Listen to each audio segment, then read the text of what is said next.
Okay, great. So I got the okay from Mariah, and that's my cue to go ahead and get started. So welcome everyone. Today is our final session. So session 7 of Recruitment Boot Camp.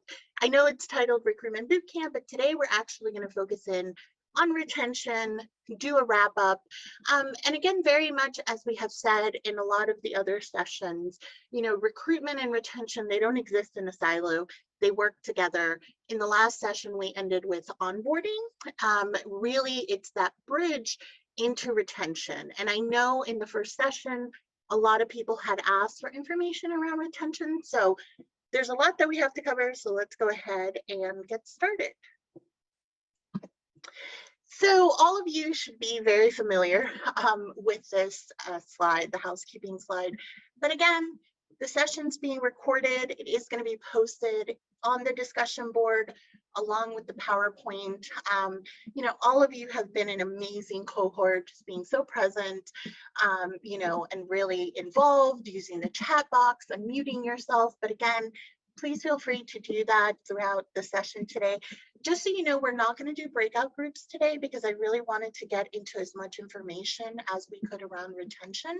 So it's going to be a little bit more didactic than I think we're used to, but I really welcome, as we're talking about these topics, please just go ahead, put comments in the chat, unmute yourself, feel free to stop me at any time. We're going to leave time for a wrap up and questions, but jump in at any point.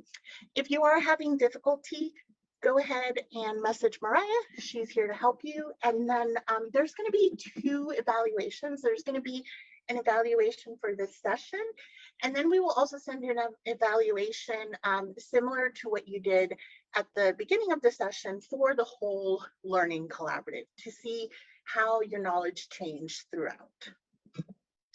So as always, we like to start with an icebreaker. So this one, it's more of just literally, I'm just asking, how is everybody doing today? I think things just are so chaotic around the world and in our work and in everything that we're doing. So the social worker in me wanted to ask everyone how you are. Feel free to put whatever you want to put. It is anonymous, so that's why I left it on Menti. And it's just kind of like a final way to decompress. So you can go to menti.com. This is the code. You can use the QR code. And in a moment, I'm going to switch over onto the Menti slide, but I want to give everyone a moment to be able to put that in, put the code, or use the QR code if you would like. Okay, so let me switch over. I'm trying to be as seamless as possible. Okay, so, and I will also answer. So how are you doing maintaining? I feel very, very similar. So that would probably have been my answer. I think, but you know what? Anybody who's maintaining, you're doing an amazing job because just to be able to maintain takes a lot of strength. So I just wanted to say that. Summer, yes, I love summer. I am a summer baby and I grew up in Florida, so I love the sun. Happy it's Thursday. Yes, we're almost there and it's a holiday weekend, so I hope everyone gets to enjoy it. Pretty good. Again, that is awesome. I do love the 2 amazings. So those of you who are feeling amazing, I hope you just continue with that, feeling meh, but trying to maintain again. Yeah, and you have to, I'm sorry, I'm getting very social worky, I know, but we all have to honor our feelings on how we're feeling and, be able to express that. So the next one is, I'm great. I have a new recruiter training and 5-day vacation starting tomorrow. Congratulations on that. That is awesome to just be able to have the 5 days off. And then tired, sad, and heartbroken and defeated as the rights are stripped away and a minority court says death sentences for so many people. Yeah, thank you for being so honest about that. And that was part of why I wanted to just ask how everyone was doing, because I know things are very difficult and so much has compounded on everything else. So I really just want, to acknowledge that difficulty, be able to have you honor those feelings. And, we're all here working in healthcare, fighting. So, you are not alone in this. And all the people who feel amazing, I say, keep feeling amazing. So thank you so much for sharing. I think people were very honest and very vulnerable. And that's why this cohort is so awesome. So let me go back to the PowerPoint. And again, just want to say another thank you for sharing that. And as I said, I'm very much in the maintaining phase right now. So, you know, nobody's alone in all of these feelings. So as we wrap up today, one of the things that I wanted to point out was all of the homework that you did, all of the topics that we went through throughout each of these sessions are so that you can start working on a comprehensive workforce plan. So you can have those pieces that you need. And the truth is, in your health centers, you probably have so many of these components already there. It's just being able to write it down and put it in one place. So we have a definition of what is a comprehensive workforce plan. This was a HRSA approved definition, and we have different components to it. And I'm not going to dive too deep into it because, like I said, I really want to talk about those retention pieces that many of you had asked about. But when you're thinking about your entire workforce, you're thinking about that comprehensive workforce plan. Take everything that you worked on throughout all of these weeks, put it together, and you're going to have so much of those pieces of the vision, assessment, retention, recruitment, development, and action plan. There's still a lot that goes into that, and we do have a template for this that we will share with you, and I'll make sure to post it in the discussion board so that everybody has that. But just so you know, all of your homework assignments were taken from that template, and it was focusing in on that recruitment piece that is so fundamentally important. I also did want to mention, so last week, I know I mentioned the contracting and onboarding homework. I realized that there was only a week in between these two sessions. So I just went ahead today and put that homework on, or that assignment, just so that all of you have it. I didn't want anybody to feel rushed in trying to finish anything. So when you go to into discussion board on session 6, you will find the contracting and onboarding, and then session 7 will be a bunch of information on retention. And then I figured, since it was the last session, it gives you time to complete it as needed. Also on this slide, our definition is hyperlinked, so you can access it at any time. One of the other things I wanted to point out, and we will talk about this a little bit later today, is, so as you can see, there's all these different components that we talk about when it comes to a comprehensive workforce plan. They're purposefully left in a, not a vague manner, but really open to what works for your health center. But one of the really important pieces is, as you can see here under the development strategy, is the HPED plan. So we know with HRSA right now, having a comprehensive workforce plan is a huge priority. So we wanted to just be able to reiterate that again in the last session, but also for a long time, they talked about the strategic workforce plan. So just so you know, all that that means, it's the HPED plan. So it's just nomenclature around this, but it's really within the development strategy or somewhere in your comprehensive workforce plan, you should have a piece that talks about health professions, education, and training. How are you developing that in your health center? And again, we're going to bring that up a little bit later today in the session, but it is a really critical component in your entire comprehensive workforce plan, and something that HRSA is really focused in on. So I didn't want to forget to mention it and really be able to highlight. And when we think about training, oftentimes we also think only clinical. The way that this is being looked at, it's not just clinical training. So it's not just having residents or interns train at your health center, but also people who work in administration, in finance, IT, the front desk of, how are you building your own to help sustain that staffing that the health center needs. So that was that intro on what is a comprehensive workforce plan. And then over these last few weeks, what we did in that recruitment piece is we went through the entire step ladder. So you've gotten information on everything from community all the way to onboarding. So again, as we said, it is just building those steps. Everything builds upon each other, and it's having everything in place ready to go so you can really bring into the health center the best talent, those mission-driven people that will want to stay. And then in the recruitment piece that we're going to talk about today, it's really going to emphasize how can you build that retention culture to make them want to stay at the health center. So let me move on. And I did want to check just to make sure if there were any questions. Okay, I don't see any. So retention planning. Again, as I say, these things don't exist separate to each other. So much of what we're going to talk about with mission, compensation, benefits, work schedules, career paths, these are things that you should also emphasize in the recruiting process. Put it in your job announcements. When you're interviewing people, ask them about the mission. Let them know what the mission is. Speak openly about compensation, benefits. You know, what are the type of work schedules? Like, really give people the information that they need to know if this is the right place for them, because it's also in the long run going to save you with turnover, because you don't want someone to come in and you haven't had some of these conversations and then all of a sudden they're like, this is not what I thought, this is not the place where I want to be. So we have to look at it both from, you know, is that person the right person for the health center for that position? But on the flip side, for them, are you the right employer for what they need? So the more that you can have these conversations and put this information out there during the recruitment process, the better it is. And then the more that you have this set in the culture of your organization, when you talk about, you know, retention in your organizational culture, wanting to bring in people that are really drawn to that, you already have it in place. You're already developing this. And we know that this takes time. This is not an easy process. So this is really more of an overview of key areas regarding retention, but don't feel so overwhelmed. Take everything step by step. And again, change can be slow, but it is important.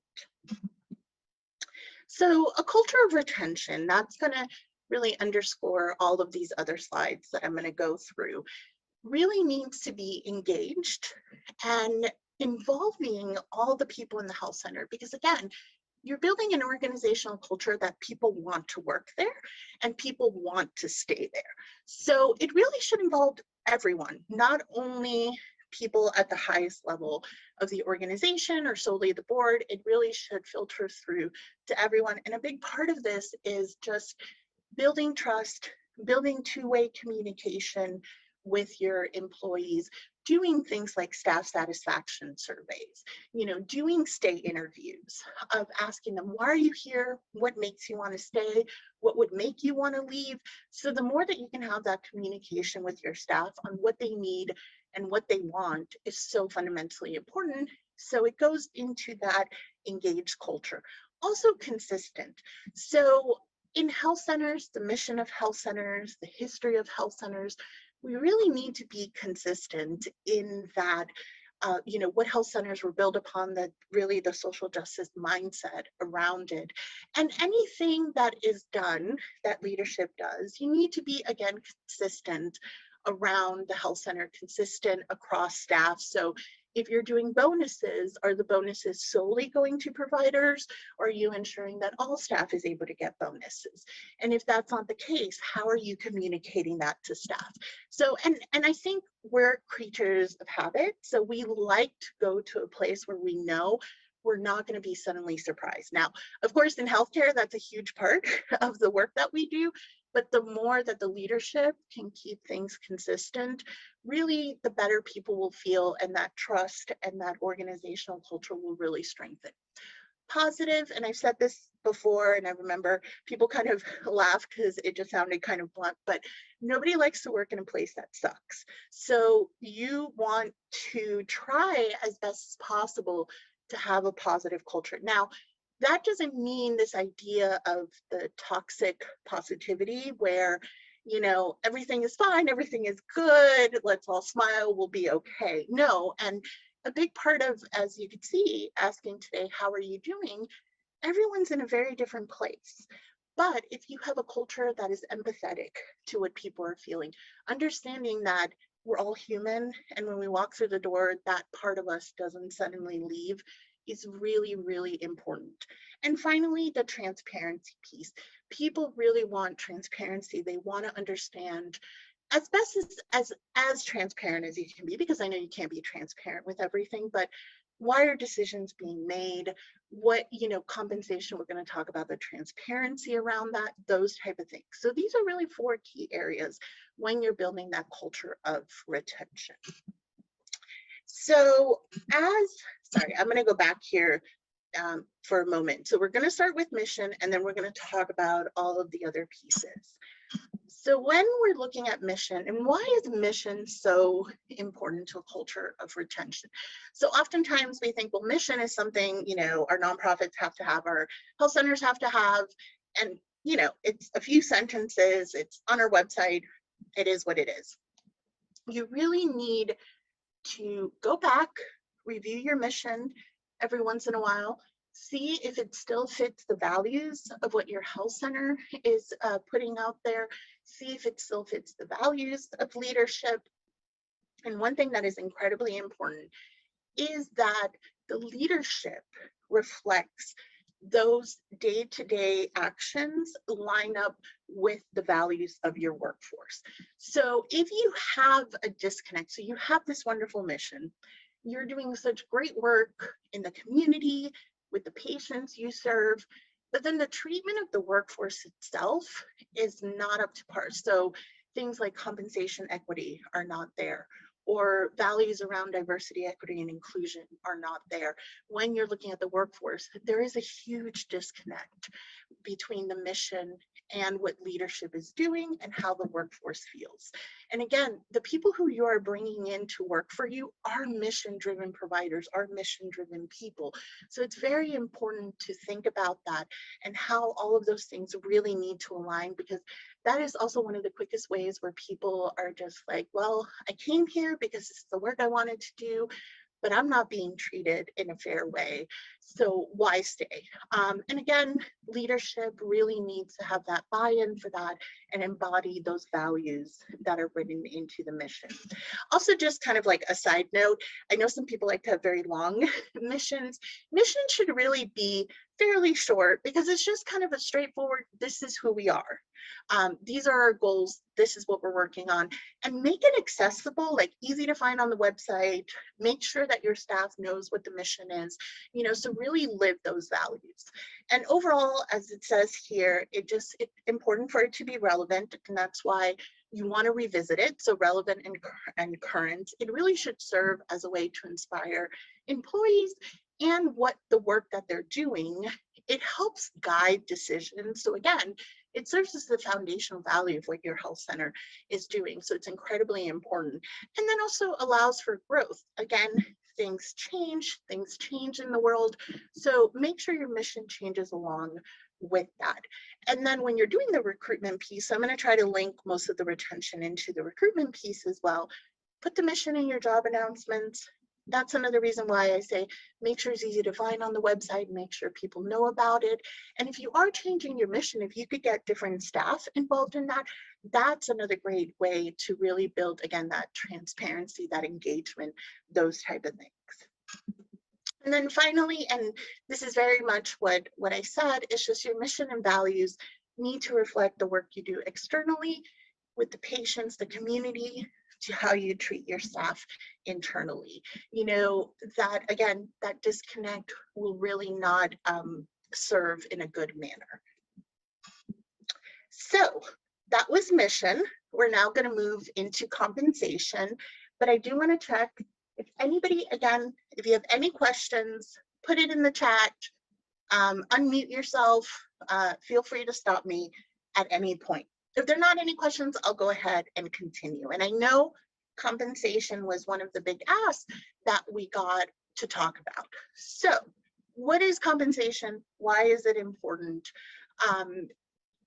People work to get paid. So I had just said how mission-driven individuals, that's why they're going to your health center. And one thing we have heard from different organizations, different health centers, is that somehow you can either be mission-driven or you can be focused on compensation. That's not accurate. Both of those do go hand in hand, especially when we're looking at compensation equity. And for historically marginalized populations, these underserved populations, they've really been exploited for a long time when it came to compensation. So that is such an important part. Like, that's why all of these things fit together. It doesn't have to be sort of like this very clear line divide. that people simply want to be compensated fairly. That is very much still in line with being a mission-driven organization and a mission-driven person. But what is a compensation plan and why is it important?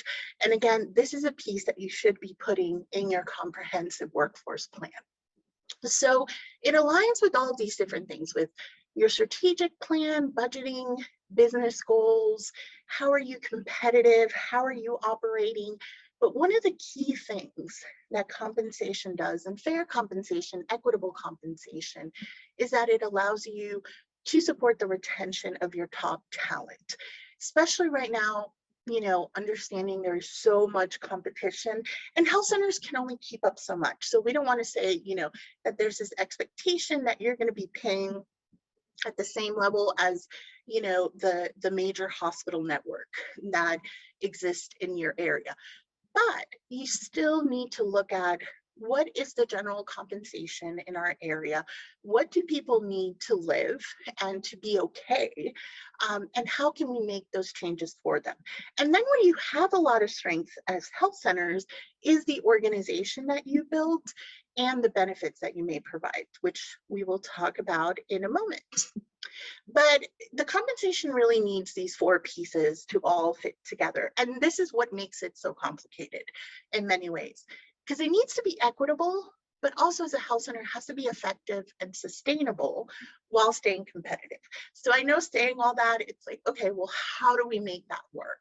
And a big part of it is starting with assessing what is your current compensation model? How does that fit within the current salaries in your community, the current salaries for those different positions, and where can we look to make adjustments when they're needed in order to ensure that our top talent continue to stay and are retained in the health center.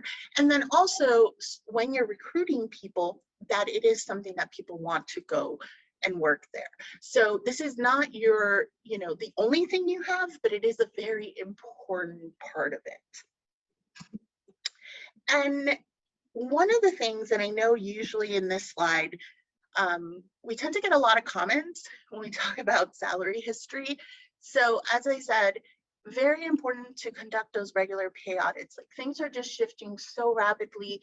We're seeing with inflation. So we understand that as an organization, you may not be able to keep up with that, but how can you make some changes that'll help improve that compensation fairness? But then also all the work that you're doing in this with pay audits, all of that, as much as you can, be transparent with your staff so they see that you are taking action in these areas, that you are understanding the complexities that are happening. We had a health center who presented in one of our other recruitment boot camps, and they had said that their whole dental assistant staff had quit because they could no longer afford the gasoline to drive out to the health center. So part of the transparency and the communication is letting people know that you understand these struggles and what you may be doing to assist them in that. So, some health centers are offering like gas cards, things like that, but where can you get creative with it? One of the things too, where I don't think this is as much anymore, but many times for jobs, people would ask for salary histories. When we're looking at equitable compensation, so these are changes that can be made that aren't going to affect, the kind of the bottom line in many ways, but they're just very fundamentally important changes that can be made. So stop using the salary history. And the reason we say this again goes back to all of those marginalized populations that historically have really not had a fair salary. So they're already coming in at a lower rate. And by using salary histories, it keeps them in that, and that fairness across the board for others who are doing the same job or may have better negotiating skills puts them at this automatic disadvantage. We also say that it is very important to put a salary range in your job announcement. And this is for a few reasons. Having a salary range helps show the people who are looking through the different job announcements, that you are an organization that cares about that compensation equity, that, you know, you're really saying, okay, this, we're being honest, we're being transparent, this is an important thing for us. But also, a lot of people who are looking for jobs now, if there's not a salary range, they don't even continue reading that job announcement. So you may be losing a great potential candidate by not including the salary range. The other thing that we learned recently, which I actually was not aware of this, but when using Indeed, if you don't put a salary range, sometimes it estimates and will put in a salary range for you. At one health center, they were the ones who told us about this. They said that they had difficulty with a great candidate who went through the whole interview process. They were basing the information on the salary range that Indeed had estimated for that position, which a lot of times it's higher than what the salary actually is. And then when they got to the last part of the interview process, and the salary was discussed, they were like, wait, that's not what was posted. You know, they kind of felt like there was a switch that happened. And you don't want to do that with candidates because it also takes a lot of time and money to go through the interview process, to recruit them. So the more that you can be transparent and open from the beginning, it's incredibly important. Also with salary ranges, if you do post them, ensure that you are ready to pay at the highest and have it divided, or at least have an explanation for why somebody may fall on the different parts of that salary range. And again, at the end of the day, this is just such an important thing for so many people. And with all the competition that exists out there, the more that we can do these kind of smaller changes that may seem really big, but are just sort of fundamental in the way of how things are moving, it can really help improve the candidates that you may get.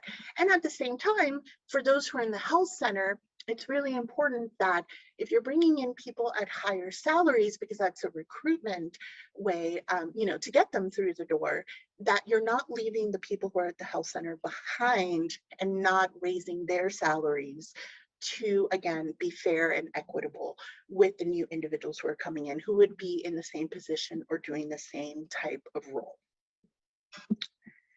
And okay, so I don't see any questions. Like I said, usually this is the part where we get a lot of different opinions on that.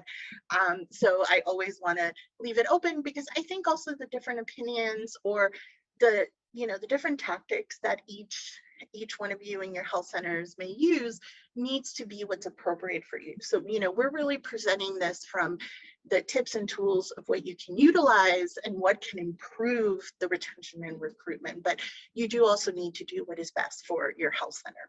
So I just wanted to point out this resource. It's our pay equity checklist. We have it on our website, and I will post the link in the discussion board. I think this image is hyperlinked, but if it's not, I'm still going to make sure to post it. And it's really straightforward. It is just a checklist that if you're starting to do those pay audits, you're starting to look at pay equity, just some things to think about, and again, this is something you can be transparent with your staff of saying, we are auditing, we are looking, we are seeing what we can do. And that can go a long, long way. But of course, there has to be action behind that, that at least people see that there is some effort being made. So when it comes to compensation, and I do see there's something in the chat. Oh, thank you, Suzanne, for putting the link for the pay equity checklist. So when it comes to compensation, one of the other things that is really important are bonuses. So if your health center offers bonuses, or this is something that they want to move towards as a retention tool, and it can be a very powerful retention tool, make sure, again, that equity part is there. So offer it to all staff. Don't just have it be every year the only people who get the bonuses are the providers, because everybody is playing an equally important role in ensuring that the operations of the health center keep moving forward. Now, the bonuses may not be the same, or some years may be different, or some years you may not be able to offer bonuses. That is totally fine. But again, ensuring that you're as equitable as possible if this is what you're doing. As it says here, it could be a very powerful retention and recruitment tool. If possible, consider offering sign-on or retention bonuses. What we have heard from different health centers is they found retention bonuses to be much, much more effective than the sign-on bonuses. But the reason I wanted to put the sign-on bonuses here is I just did sort of like a quick search on different positions for medical assistants and realized that a lot of hospital systems and private offices are offering these huge sign-on bonus for medical assistants. I saw one that was, I think it was like a $15,000 sign-on bonus. So in reality, we know that health centers and nonprofits and other organizations, they may not be able to meet that.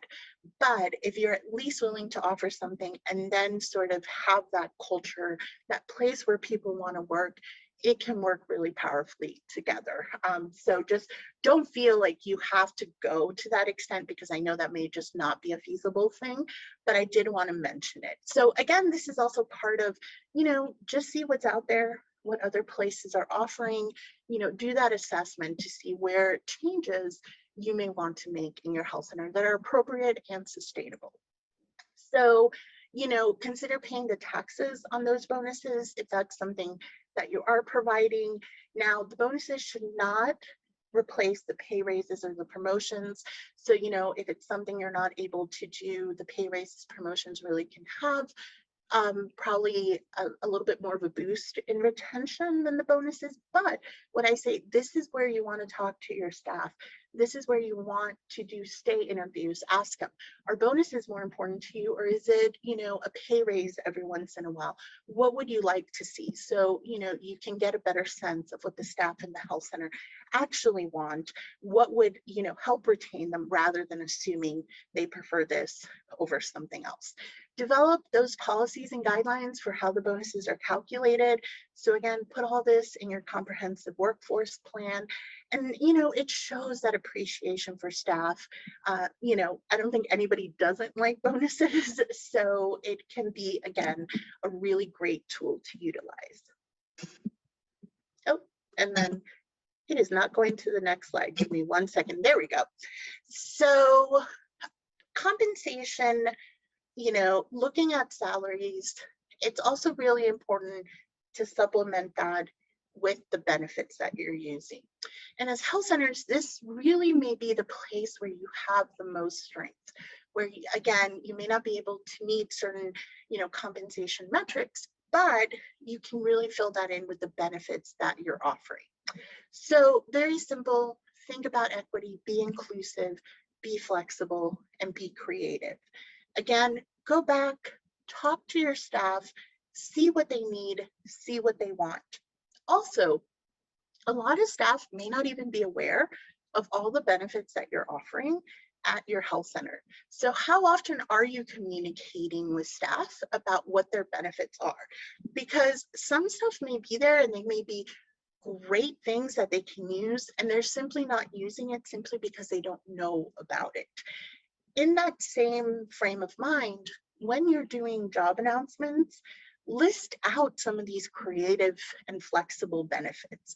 So when I say flexible, when I say inclusive, one of the examples I always use is something that I went through myself, where, many times in our policies, we have bereavement leave as part of a benefit.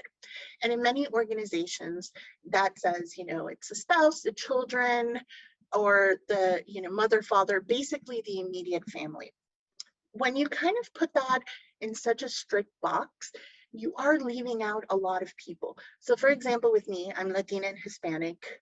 The immediate family is not just that. It is many, many more people in the family system. That's just culturally how it is, at least with my culture in being Cuban. And I unfortunately had my aunt pass away from cancer not too long ago, and I had to fight really, really hard to get bereavement leave and to be allowed to go see her. Not here at ACU. I also want to just make that, it's in a previous job, to fight really hard to go and see her before she passed. So those are the type of things where people are like, wow, I'm in an organization, if that had not happened, And it would have been a lot easier, something where I could just go and see what I consider my immediate family as part of a benefit. It would make it so much easier being I'm in an organization that cares about me, that understands my culture, that wants to be inclusive, flexible, is creative with their benefits. Other things to think about.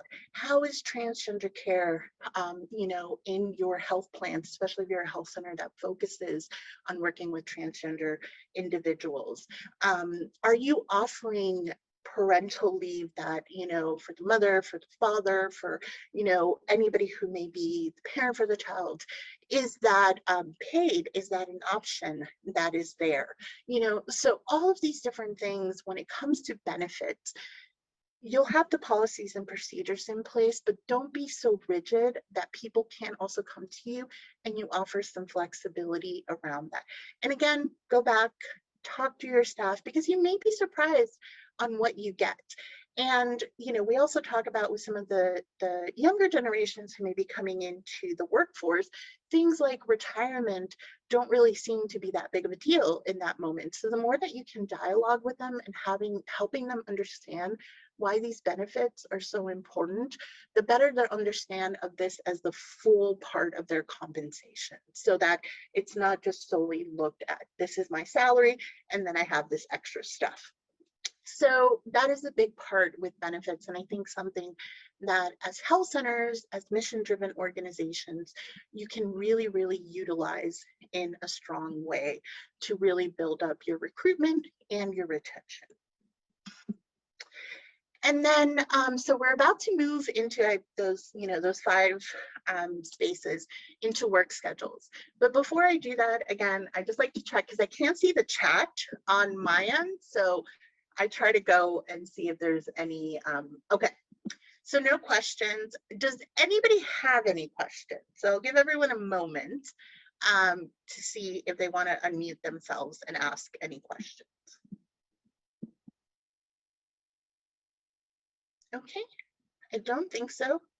I'm going to use this moment to drink some water. Okay, so thank you for that. Okay, sorry, my allergies are really acting up today, so I may need a few more other moments to drink some water. But now we're moving into the work schedule. So as I said, all of these things, when you're thinking about how are we retaining our staff? And then how are we changing with all of these new workforce challenges that we're facing, all of these new workforce needs, and work schedules are a huge part of it. People want flexibility.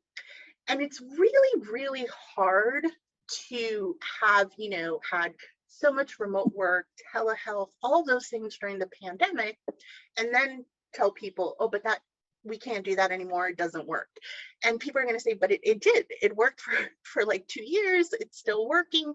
So again, how can you look at what does your workforce need? Now, in healthcare, this can be a little bit complicated because obviously you have patients, providers do have to be in the office, but can you offer flexibility as best as possible? So I did want to go through this research that was done, and this is not specific to healthcare workers, but I think it really speaks volumes on how important work schedules are, especially now. So as you can see here, it says that nearly 1/3 of the workers ended up seeking new jobs because their previous employer did not offer those flexible work opportunities.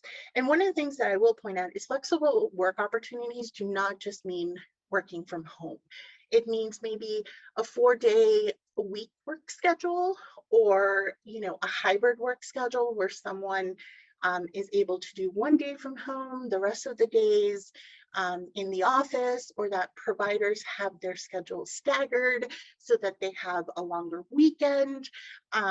With mental health, the telehealth part is something that has also helped many patients. So, if there's a mental health provider who a lot of their patients do prefer doing telehealth, can you provide that flexibility so then that individual can also work from home? There's a lot of pieces to this, but again, it's not going to be the same across everyone in the health center. This is one of the few things where it is going to be different depending on, who you can offer what to, but be transparent and talk to them about why those decisions are being made, and that you are flexible. If someone comes to you, one-on-one, or goes through their leadership and they talk about how they are able to be more productive at home, as you can see in this last bullet point, because the distractions, interruptions, stress are really, really difficult for them in the health center, then that's an accommodation you may want to make. And I know that if someone had a disability, then that would be a reasonable accommodation, but it doesn't have to be solely for that reason. So as you can see in the rest of the slide, 52% of the workers surveyed, they tried to negotiate those flexible work arrangements. And 80% said, and I found this bullet point really interesting, that they would be more loyal to their employees if they had flexible work options. And I think what's so important is anybody in any workplace, any organization, they want to build and have loyal employees. That's an incredibly important thing. But to have that loyalty, you also need to build that trust and show people that you are, understanding and taking action to help meet their needs. So this is one of those places where you can do that. And while it can be somewhat complicated, it's not going to be as costly as some of the other things that you may be investing in when it comes to recruitment and retention. So how can you do these different options with work schedule? Flex hours, part-time. There's also a lot of people who have realized they used to work full-time. And, throughout the pandemic and just really everything that's going on in the country and in the world right now, that they want to work part-time. They want to spend more time at home. They want to spend more time with their family or traveling, whatever it may be, with their dog, their pets, all of those things. So, offering people the option to go part-time. You don't necessarily have to lose a great employee because they're now looking for a part-time employer. You can offer that. Job sharing, limited call, all those things, especially as it relates to providers and, helping them with the burnout and just how much they're dealing with, but really everybody in the health center. So the more that you can offer flexibility when it comes to work schedules, the better it is. And then again, let people know as they're going through the recruitment process that this is something that you have in your health center and this is something that you are offering. What I wanted to point out in this slide is the reality is the 9-to-5 workday has changed. People really are expecting hybrid and remote work. It's not really that they're seeing it as an option anymore. They really are seeing it as an expectation. And again, this is a place where your health center can really just lead in that. And it's going to attract candidates because they're looking for this. So there's so many different things that go into this, but it's important to develop policies and procedures with any type of hybrid or remote work, whatever it may be, flex schedules, those type of things. So people know what is expected of them when and where they're located. There are legal requirements. So if you have employees in different states, that may not be the case in many health centers, but if that happens, there's tax implications, those type of things. And then when people work remote, there are different needs. So, are you looking at potentially doing stipends, or how are you providing them, with their phone, their computer, different, ensuring that the equipment is safe if they're working with patients, that, the patient information is kept safe.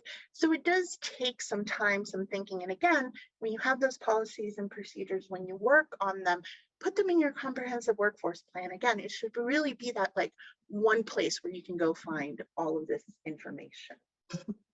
So the final retention piece. So we've looked at mission, we've looked at compensation, benefits, work schedules. What is the other thing that people really care about when they come into a workplace, when they accept a position, or when they've been there for a while? And one of those is ensuring that they have either career paths or career ladders. So Helen Ravenier, one of our training specialists, she created this slide. And I really, really like it because it separates out what both of these mean. But at the end of the day, it really is just how can you ensure that people are progressing in their career in whichever way they want to, and they see that happening. So the career paths is that, that progression, but it doesn't have to be the ladder. The ladder is just you're within the same position and you're moving up in that role or in that department, whatever it may be. The career paths allow you to move across departments, to move into different roles, different positions. And for some people, that is exactly what they want. And then for others, they're like, I love my role. I just want, to then move into management and then maybe a director and then take that next step. So again, this is something that you should talk to each staff member, whether it be a supervisor or in HR, when you reach out, when you're collecting that information of why someone stays at your health center, and better understand what they want from this. One of the things I will say with career paths, especially with mental health providers, a lot of times we sort of get put in this box that all we want to be are just therapists, or we only want to move up in that part of the ladder.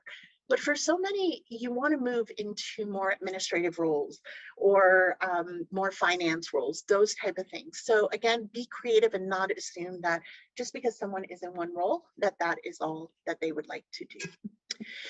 So this is just different ways of looking at how you can offer different skill sets for people so you can have that upskilling. So that is literally, this is your job. These are the things you need to move up in that job. Reskilling are for those people who want to move sort of across that horizontal line to learn different skills that are outside of just solely that position. And then finally, probably the one you may want to focus the most on that would really help people is the cross-skilling. So not only are you helping them learn different skills within their position, but also skills outside of that they can utilize. So again, having these things in place, making sure that people in your health center are able to utilize this is really, really important. So the last piece that I'm gonna, and actually I will have one more slide on this, but when you're looking at career paths, a really big part of that is having that health professions education training. And why does that matter with the career paths? Because most people who train and understand your health center, understand the mission, understand how it works, are more likely to stay. And then for those who are currently there, especially for providers who take on these roles as mentors and trainers and, working as educating the next generation coming in, they're much higher levels of job satisfaction. So make sure that you're thinking, how can we also train people within the health center to be able to either upskill them, cross-skill them, or how do we bring people in while they're in school, all the way from like high school, community colleges, universities, and then train them in the health center to already build that pathway for them. And then finally, the development strategies that go into this. And really what I want to point out here is that as you're working on all these career paths, as you're building development strategies for people, ensure that you are also focused on those who have come from historically marginalized and underrepresented communities. We also really focus in so strongly on education, but experience is just as important, and really investing in those career ladders that are diverse and inclusive is fundamental. So that leads into these last few slides where I just wanted to be able to talk about diversity, equity, and inclusion pretty quickly, but to underscore every single thing that we said when it came to recruitment and retention. So why is it, as you're working on this, that I said equity was so important? Well, part of it is that ensuring that you have a diverse workforce in your health center and that you're retaining the diverse workforce. But the truth is, diversity, while it is essential, it's not the only goal. You have to ensure that you are equitable and that you are inclusive. And I really like this slide because this shows exactly that difference between, we're equal across the board, whether are you actually equitable in what you're offering. So equal means literally everybody has the same thing. Equity, it's that it's modified to fit their needs. So as I talked about that with benefits, modifying things like bereavement leave to fit the needs of different people, work schedules, modifying what work schedule one person may have versus another to ensure that equity. It is very, very important. And why does this matter? It's just, there's different cases that you can make regarding this, but really it is such a fundamental part of what health centers do. So it's that social justice component, but it's also, you can build a functional case for it. You know, it helps with decision making. It has better results, lower turnover. You know, the more that you have differences and different ideas, you know, you can really lead with innovation on that.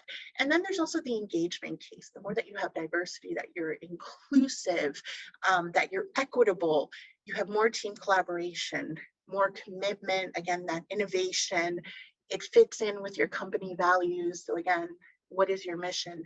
What are your values? And the most important part of this slide is do not make a business case for diversity. You don't want to put a dollar sign on someone's race, ethnicity, gender, any type of diversity that may exist. So the most important thing is looking at just why diversity, equity, and inclusion matter beyond this idea of having a dollar sign on someone. And then there's many different ways to look at this. So especially as people in leadership positions, you know, ask yourself, does the workforce reflect the community that's served? When you're hiring, are you saying we're hiring for a cultural fit or a culture add? Again, you're bringing someone in, you want them to engage with the culture of your health center, but also change it for the better.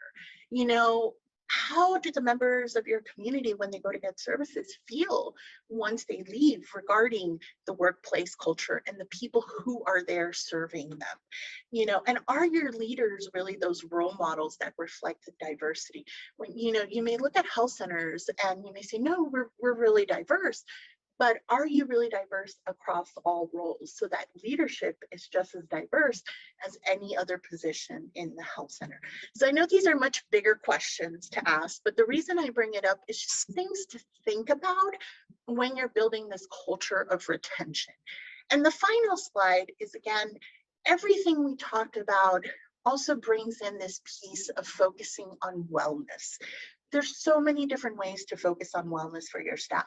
So it can be physical by allowing people time to get up and move and to go for walks, emotional, offering, you know, mental health benefits or employee assistance programs, financial, that compensation. You know, financial is a huge, huge stressor in people's lives. So the more that you can, you know, bring in financial advisors that may be able to do a training or something like that, again, be creative. And that communication, the more that you have like a strength-based positive communication, people really feel that they're going to be heard. And why does all this matter? Well, it goes into that culture of why someone would want to work there, why someone would want to stay, but it also helps hit on all the issues that we're facing with burnout, compassion fatigue, vicarious trauma, moral distress, moral injury, all of those things. So I know this was a lot of information in one slide deck, but I really just wanted to be able to give everyone this retention piece, because as we said, it's recruitment boot camp, so we usually don't always have that, but we wanted to make sure to include this extra session just so that everybody can have it. And I do want to ask all of you, so one last Mentimeter question is, what is the key takeaway? So it doesn't have to be just from today's session, but from everything that you experience here that you're going to use and implement in your health center after this learning collaborative.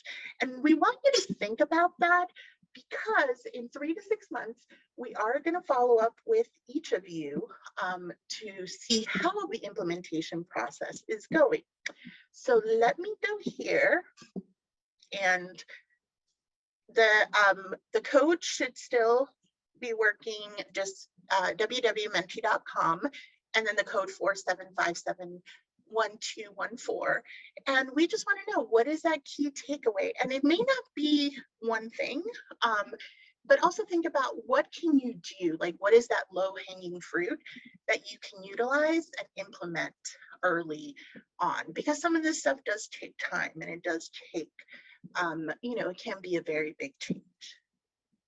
So I'll give everyone a moment to fill that out and to think about it. And what I will say is, as you're filling this out, let me know if you have any questions. Also think about questions, because we'll have a few minutes to be able to go through some questions as well. Oh, great. So the information and ideas with retention, wonderful. That's why we wanted to make sure to put in this retention piece. Yeah, pay ranges, job postings, wellness. Yep. And again, all of these things, they fit in together. I think really at the end of the day, they all go into that wellness piece of taking care of your employees. So I'll give it just a little bit, or if someone wants to unmute themselves, you can also do that, put it in the chat, whatever you feel the most comfortable with. Let me just give it a few more seconds. Oh, great. So we're in the process of building an employee wellness program. I think this will be an asset. Wonderful. Yeah. And, we're always happy to offer more information. We do a lot of wellness trainings. We have more slides on that. So if you're ever interested, just, contact us, and we can always provide you with more information. Okay, so and I see in the chat. Oh, yes. And that was, thank you, Mariah. That was going to be my next announcement, was the survey at the end. So thank you, Mariah, for bringing that up. And then let me just go back over here. So please fill out the survey. Mariah put the link in the chat. It helps us improve. It helps us know what your needs are. It's also HRSA requirements, so we would really, really appreciate it. And also part of that survey, as we get information from you, we can know what is the best thing to follow up with you on in the 3 to 6 months. And as I said, this should really go, now you're going to go into the implementation process. You will hear from me again approximately 3 to 6 months. And during that time, or any time, if you have any TA requests or any questions, or you want to expand on any of these topics, just feel free to reach out to us. One shameless plug that, as I know Helen always says that, and I love when she says that, that we are doing a conference in August. So if anybody is interested, it is hyperlinked on here to register. We're going to be talking about resilience and transformation in care, and we'll be doing some Star Center sessions. And then finally, this is our contact information. You have my direct contact as well, but if you use info@clinicians.org, you will also be able to reach me directly. So I know we only have like 2 minutes left, but oh, yes, thank you, Mariah. Yeah, so this is the post-assessment survey, and now this is the evaluation for this session. So if you could please fill that out, we would also greatly appreciate it. I know it's a lot of survey ask right now, but it really does help us. And again, I just want to say, unless anybody has any final questions, all of you have just been an amazing cohort. Just really appreciate all your time.